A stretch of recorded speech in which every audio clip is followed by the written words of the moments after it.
So, hello and welcome to a very special straight out of the box tarot review with myself, Marcus Katz, and Tali Goodwin.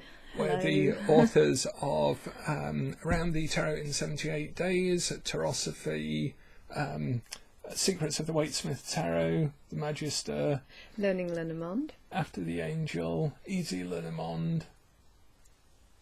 Is that all we've done so far? Probably. Anyhow, this isn't about us. This is about a tarot deck that we're happy to receive from the Kickstarter campaign that generated the Fountain Tarot by Jason Gruhl, Jonathan Saiz and Andi Todaro. Now, we have cheated slightly, haven't we? Yeah, with taking the cellophane off. Yeah. Because, which I think we are quite allowed to do that. Well, particularly as I've got, you end up fumbling. Like, yeah, and I've got no nails left from our preparations for World Tarot Day. So, but other than that, this is a straight out of the box review. We like to do these because it gives a sort of honest impression of what you might experience when you actually receive a deck. It's a bit nerve-wracking though, isn't it? It is quite nerve-wracking because it's going to be totally honest. So that's. Yeah. So actually, I mean, we say it's nerve-wracking, but it's actually we haven't rehearsed it, So Really. So you do get it. No, straight out of the box. Yeah, straight out of the box. But actually, I mean, what's funny is that when we get the deck designers actually emailing us to say how nervous they are about what other people feel about their deck, so it's not us that should be nervous, really. If that's any help. Yeah. Right, okay, so shall we take... Self-obsessed, you see. Self-obsessed, okay. Right, so let's take a look at... which tarot card would that be? Or combination of tarot cards?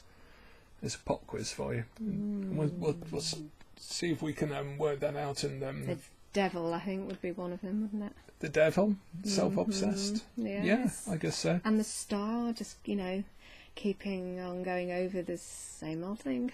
Okay. Yeah, I can see that, I guess.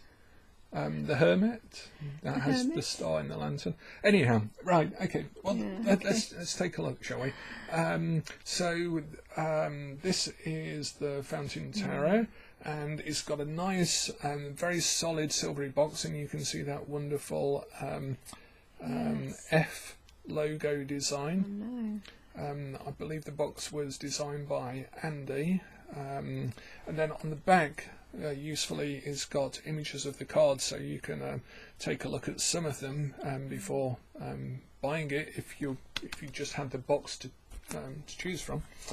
And then, well, that's nice. So inside, it says, it says you are the voice and the breath of a universes. So that's a good way to start. It is. It's any deck. Very oracular.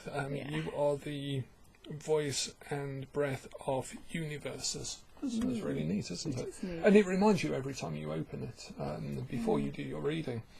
So let's take the deck out. So there's a very solid carry box for it with a nice silver pull ribbon. Little White Book, which I believe was written by Jason. So there's the Little White Book. We'll come back to that in a second, I think. And we hope the Fountain Tarot brings you joy, clarity and inspiration. And then contact details, including Twitter. So the back of the deck, what do you make of the back of the deck? It's very, I'd say it's quite... Thoth-like, isn't it? It's quite sort of Frida Harris sort of. Yeah, that's the first thing that comes to mind, isn't it? That's quite neat, isn't it? It's not quite projective geometry, although it could be, but it's certainly a kaleidoscope, and it draws you in. So that's really neat. 1, 2, 3, 4, 5, 6, 7. 8. Is that right? 1, 2, 3, 4, 5, 6, 7, 8. So it's got 8 circles on the back design, going round in a kaleidoscope. Yes, kaleidoscope. Yeah, we like kaleidoscopes. We like kaleidoscopes, don't we? It's a good start, isn't it? It's a good start. So the deck kaleidoscopes in on itself on the back as well. So that's neat. Yes. So first impressions. Just to have a quick flick through. This is what I tend to do when I get a deck. Is just quickly take a look through. There might be cards that. What do you think of the style, the colour palette? Well, the actual colour and the feel, it sort of reminds me of sort of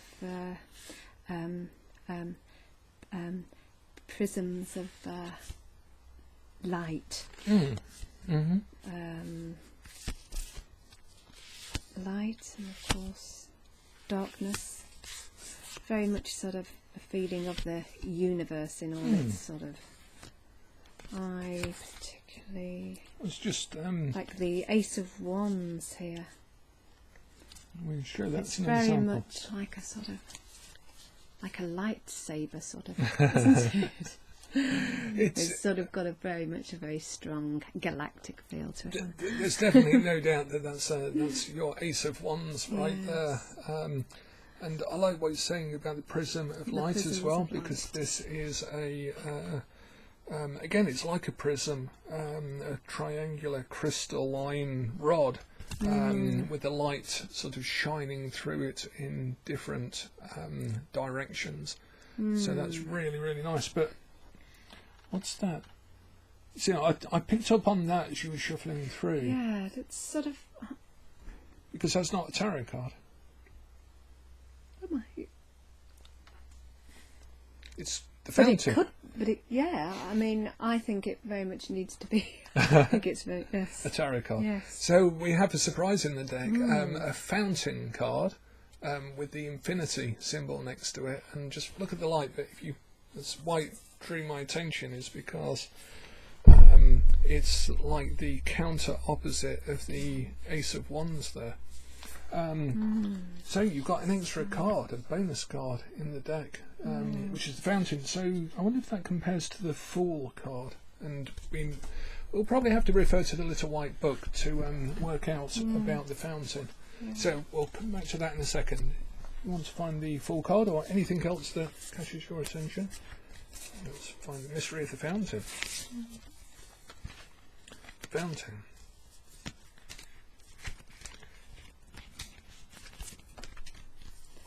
So it's not the Fool card. It's not a reworded Fool card. Where has the Fool wandered off to? It'll be at the bottom. No. So the fountain exists outside and beyond the cycles of birth, death, time and form. It is the nameless, changeless source of which everything is a part. It is awaking from the dream of separation and identity. So the meaning is oneness, a moment of cosmic clarity, being fully awake, the end of seeking, enlightened being, surrender to that which you are, whole and perfect. So it's like the key card of the deck. The description actually ends with, you are the voice and the breath of universes. So the fountain, was there a film called The Fountain? Yes, I think it was it that one with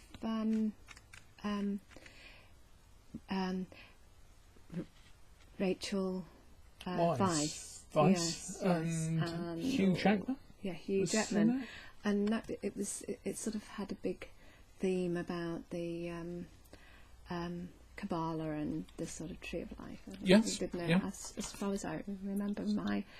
So Terence Malick, then maybe. Okay. Forgive us if we're wrong getting the director off the film The Fountain. Again, this is out of the top of our heads, but there was definitely a theme about time, time being layered and accessing different dimensions. Yes. So that's really neat. So the fountain is actually picking up on that sort of idea of this eternal point from which everything emanates. Flow and Have we come across the idea of emanation recently? Yes, we have. And in what context have we come across that idea? In the Kabbalah. In the Kabbalah, yes. We've been doing a lot of writing about the Kabbalah recently. Yeah. So a nice Kabbalistic idea of emanation within the fountain card itself. Oh, getting to like this deck already. Yes. Okay, and you found the Fool? What do you make of the Fool? Well, the Fool, it's very, very crystal clear. Can you see this? Shall I hold it for you? Yes.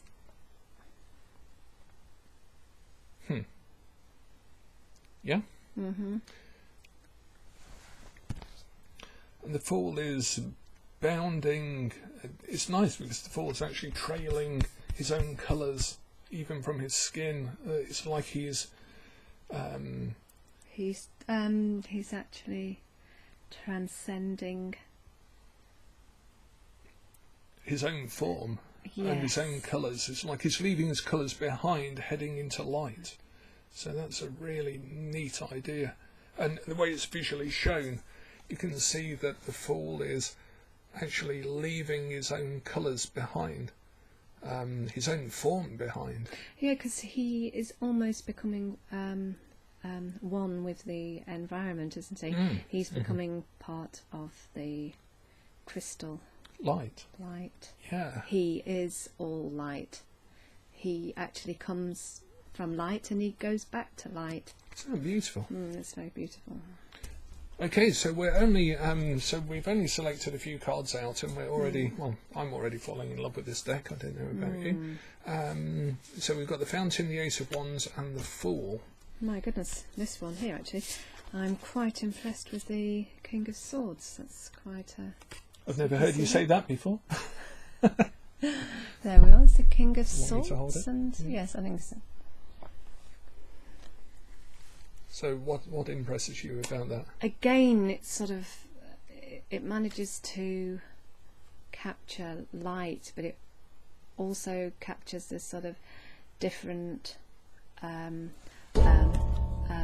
spectrums of light, all the various colours. Oh yeah, that's neat. Yeah. It's very striking, isn't it? It's neither real or hyper-real. It's sort of caught in between the two. It's a sort of geometrical design with the face and the figure intimated within it, but the more important thing is the colours. Is the light actually flowing through it? And in this case it's very sharp and very direct because it's the light air, the King of Swords. We've got the correspondences. Yeah, and we've got those, the very sharp, like the sword. Yeah. Sharp thoughts. Okay. Can we compare that with a cup, perhaps? Can we have a? Right. Let's have Queens.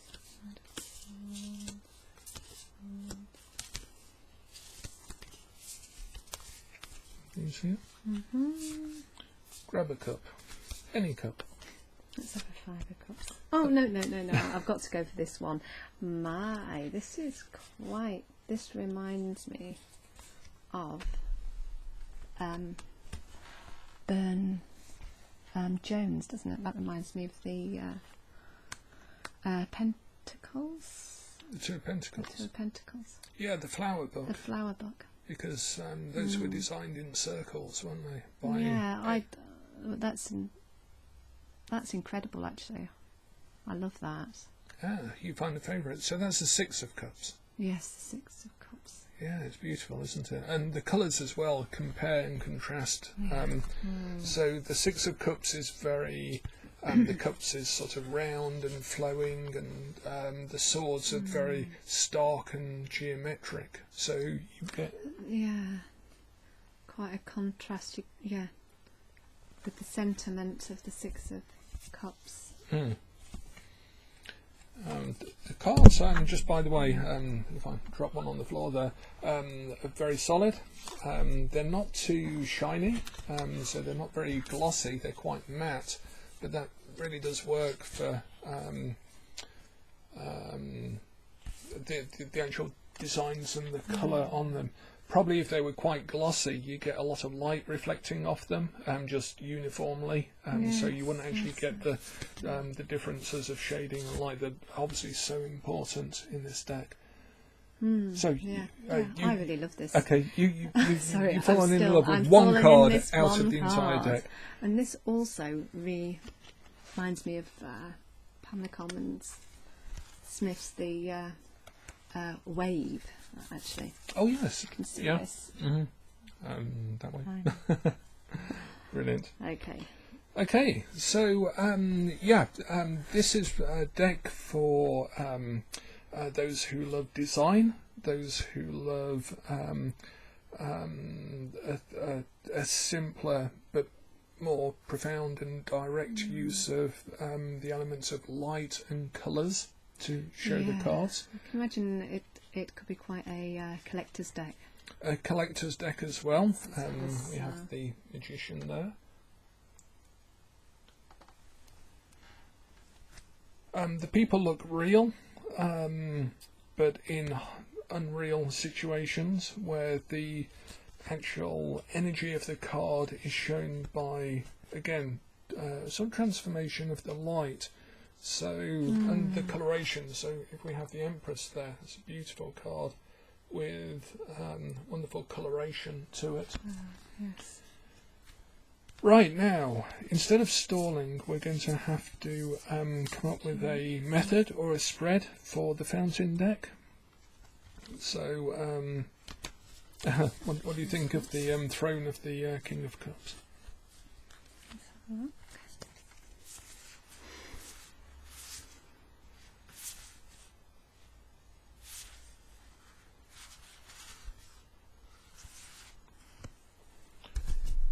Take a look at the Page, Knight and Queen of Cups.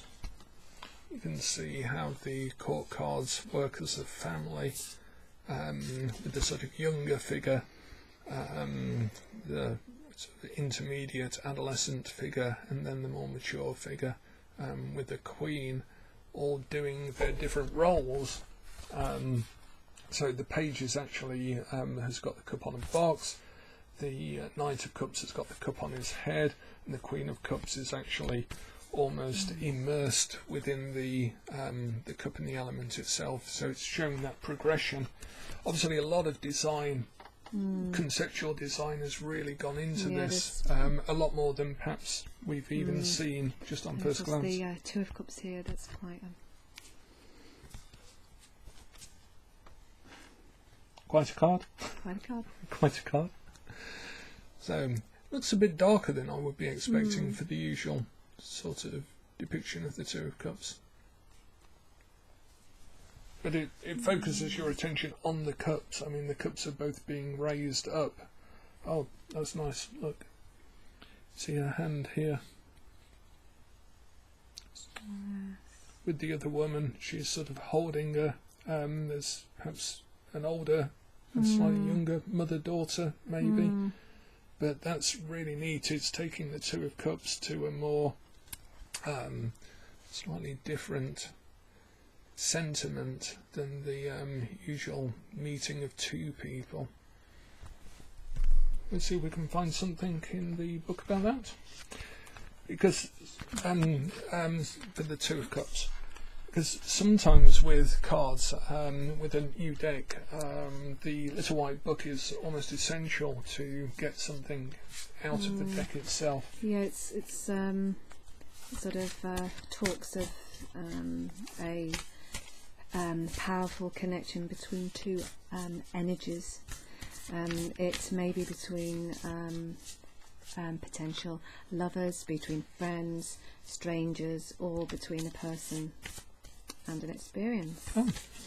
Okay, and again with the meaning, with the keywords, it's a soulful connection, simpatico, harmonious relationships of all kinds, a healing of a relationship, alchemy, love fulfilled, engaged intuition. So, and of course, and the key word is cosmic affinity. Cosmic affinity. Again, we've got this sort of cosmic theme. And there's the High Priestess. A lot of tarot readers like to see the High Priestess as well. That's one of the most popular cards of tarot readers, along with the star card. Yeah. It's it's a sort of timeless. It reminds me of is it like a 1950s? No, that's more sort of 1930s style. Okay. Yeah. 1920s, 30s. Yeah, but it's timeless as well. And again, but it actually takes it to that sort of Frida Harris. Oh right, yes. Again. Yeah. There's elements of that with the design, but it's. I really am banging on about Frida Harris. Oh, no, we've not even been working with the Thoth deck recently. Although that is an upcoming project, so perhaps you're receiving influences. I'm receiving something from the universe, or Wouldn't be the first time. Yeah. Okay, so what we're going to have to do, just to close off this review, 20 minutes in. So we like this deck. I'm probably going to be using this deck quite a bit. I think. Just incidentally, for the collectors and so forth, it's a nice silver gilt edge. So Fountain Tarot, but a method, a totally unique, out of our heads, Kabbalistically inspired method. Where's our Hebrew dictionary? I've got a thought. Can you shuffle them? I'm going to look up the word fountain in Hebrew. Now, you see, that looks planned. That looks like we thought that. No. It's just we've got 100 Kabbalah books down on the floor because we've just finished writing about Kabbalah and tarot. And this is my very dusty Ben Yehuda's Hebrew-English dictionary that has accompanied me an awful lot of places. So I'm going to look at the word fountain. This is a method in the Andrea Green book. I think we put this in. And I'm going to have to start wearing glasses for reviews in future, I know. Oh dear. I know that time has come. So I'm going to look up fountain in Hebrew.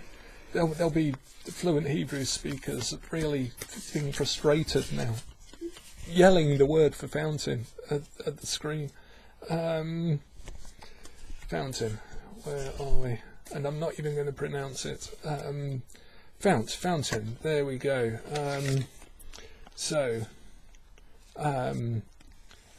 Mem, it's all going to pot now. It's real where life. Are you going? It's real life. This is what happens. Right. Fountain. Mem. Okay. Vowel. Resh. Kof. Hey. Right. So that could be saying, I'm not quite sure at this distance. Perhaps that wasn't such a good idea. So I'm actually going to write it down. Just 1 second, because I think we should stick with this idea, seeing as I think it's a nice idea. We're going with it. I'm excited about this. You don't even know the idea yet. I've got a feel for it. Right. Okay. It's okay. Can we just check it online as well? It should have the letters mem and resh in it anyway, because the Hebrew for water I know is definitely mem anyway. So it wouldn't surprise me if fountain had the letters for water actually in it. But let me just check Hebrew for fountain. I'd hate to misinform you about Hebrew and Kabbalah. Here we go. Makor, is that right? Or Mayan, translation fountain. Springs of the great deep. Right. This is why you should never look up anything on the internet. But that is definitely what we've got in our dictionary here. So that's mem, kof, vowel, resh. Mem, kof, vowel, resh. Let's have a look. Yeah, spring of water, and so on. Mem, kof, vowel, resh. Right, so we write that down. Mem, kof, vowel, resh, makor. And forgive the terrible pronunciation. And those are the Hebrew letters through correspondence of the hanged man, the moon, the Hierophant and the sun. So hanged man, the moon,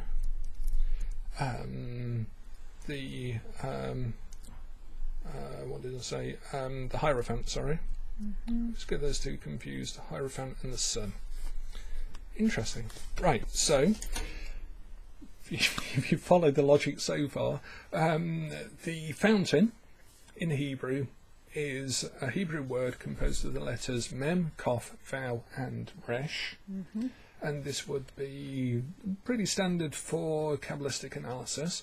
However, we take the leap of esoteric correspondence to come up with the tarot cards that are related to those letters, and those are the hanged man, the moon, the Hierophant, and the sun. Now, there's something interesting already about that as a set, because we've got moon, which is, reflection, which is very much to do with the light. With the light, exactly. That's why I was going with it. We've got the moon and the sun. Sun, which in the word for fountain. So it's a fountain composed of the moon and the sun. Moon and the sun. Different types of light, both radiating light and reflecting light. Yes. And then we've got the hangman and the Hierophant. So and the hangman is all about suspension. Suspension. Holding a state. Yeah. So the state of light. State of light. And the Hierophant is all about transmitting the light. There's an interface, because the Hierophant is hierophantus, meaning revealer of the sacred. And if the sacred is light, then the Hierophant is one who reveals that and transmits it. So, revelation of light. Revelation of light. So, we have, if you again follow the logic, we usually do this in our heads, honest, with a dictionary sometimes, in real time. So, we would have the state of the light in a situation. We would have the reflection of the light in a situation. We would have the transmission. I was going to use the word revelation of the light, or transmission, and we have the radiance of the light in a situation. Right. Okay. So we have 4 positions in a spread, and this spread is the fountain spread, a bespoke spread based on Kabbalistic analysis and esoteric correspondence to the Hebrew word for fountain through the letters mem, kof, vav, resh. We get the hangman, the moon, the Hierophant, and the sun. We turn those into the context that the deck has suggested to us, or we could turn it into the context of a question that was asked of us, and find the Hebrew word that is the theme for that question and develop that into a spread through correspondence. But here we're going to look at the state of the light in a situation. So this is like the really highest divine, most spiritual essence of the reading. It's like, what has the fool clothed himself with in this situation to get into this situation?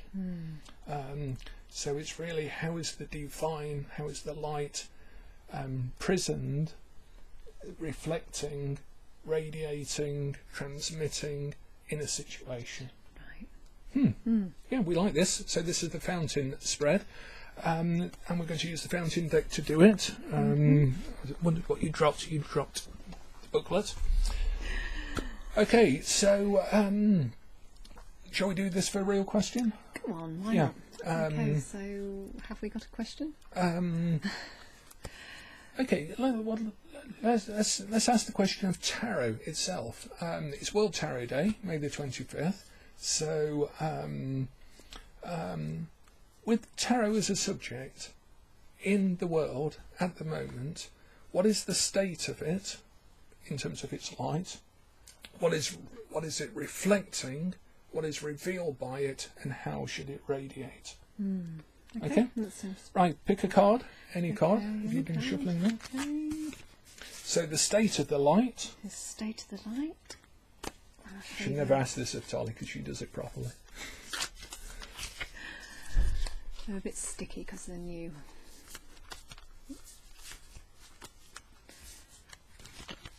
And I've got the most annoying little hands. And, okay. So the state of the light of tarot is... Two of Wands. Two of Wands. Oh, that's nice because it's actually got... It's almost like they're holding chopsticks. Yeah. And a globe. That's... in their hand. Yes. Which is... Two choices. A choice between equal opportunities, optimism, boldness. A well-balanced person, the world in your hands. And it's very much about manipulation of the world, perhaps. Yeah. So, the state of the light of tarot, as at World Tarot Day, is a choice. Yes, and about using the choice wisely. Yeah, about the way it's handled. Handled. Yeah, so that's interesting. So Two of Wands. Always pretty tricky using chopsticks. Anyway, I find it's very tricky using chopsticks. So I'm not saying anyone else does. Okay, so with the reflection. Okay. So I'm just moving on from that. Okay. So what does tarot reflect into the world at this time? Okay. Or reflect of us as readers, reflect from the whole different diverse groups of tarot themselves. Haha, we've got a very special card here, the Magician. Thank you. And so the tarot reflects magic. Simple as that. The tarot reflects magic, and that's what people want in the world, I think, is a return of magic. You know, proper magic, good magic. Okay, what does it reveal then? So that's what it reflects back. It reflects our magic, it reflects our skill, our knowledge, our esotericism. And our ability to sort of make the most of the resources that are in the tarot world, because there's plenty of them. Absolutely. Yeah. Okay. Starting with this deck. And sorry, you're channeling your inner marketer. No. Okay, so Revelation. Okay. What does it really reveal? Eight of Coins. The Eight of Coins. Perhaps we can ask people watching this review what they think that might mean in terms of what does tarot reveal? The Eight of Coins. Notice the image here. It's like putting an extra piece, a final piece in a construction. So you've got to be very careful with it, though. Yeah, there's. You know, it's a weeny bit like a house of cards. I think. You know, when you sort of trying to balance them all up, and you've got to be very careful with that, when you get towards the last cards, because you could topple the whole lot. The revelation, and according to the book, is artistic pride. A shift from competence to mastery, from an opportunity to learn, a new opportunity, pride in one's work. So when this card enters your reading, slow down, focus on the details, enjoy the work for the love of it. So it does reveal that you have got to be careful that you don't lose sight of what really matters. Yeah. Okay. And then finally, what does tarot radiate? So the state is 2 of Wands, the reflection is the Magician, the revelation is the 8 of Coins. What finally does tarot radiate at this time into the world? Right. I was deep in thought then. That's okay. I was going to say, you don't get paid extra for the depth of your thought. Oh dear. If we could even measure it.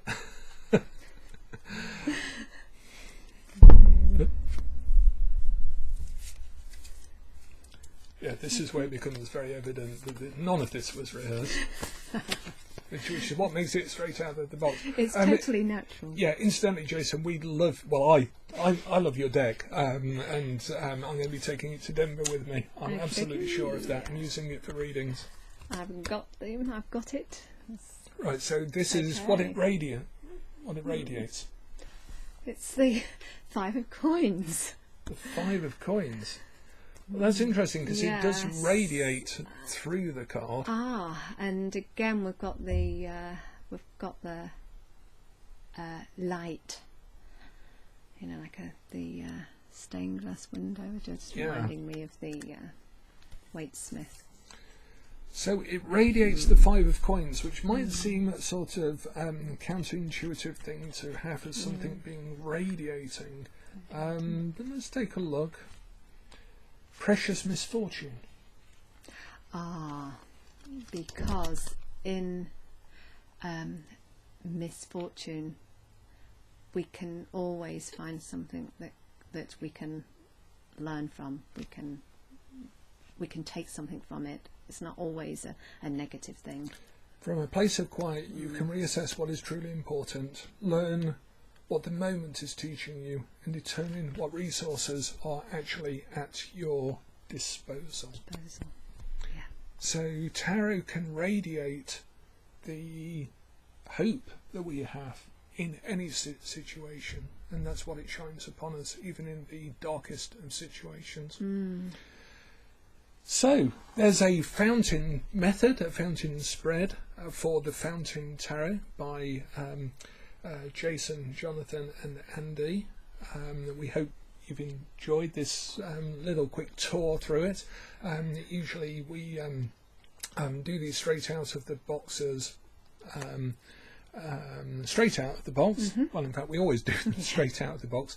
I meant to say, usually when we take a deck out of a box, this is the sort of thing we do, only we don't necessarily, we're not in the process of explaining it as we go along. So we hope you've enjoyed that sort of process, and we're going to go and continue to look at how we might use, I think particularly the way the light works in this deck within readings. And I'm thinking kaleidoscope. Kaleidoscope methods. Would work very well. We'll see you soon. Okay. Bye. Bye.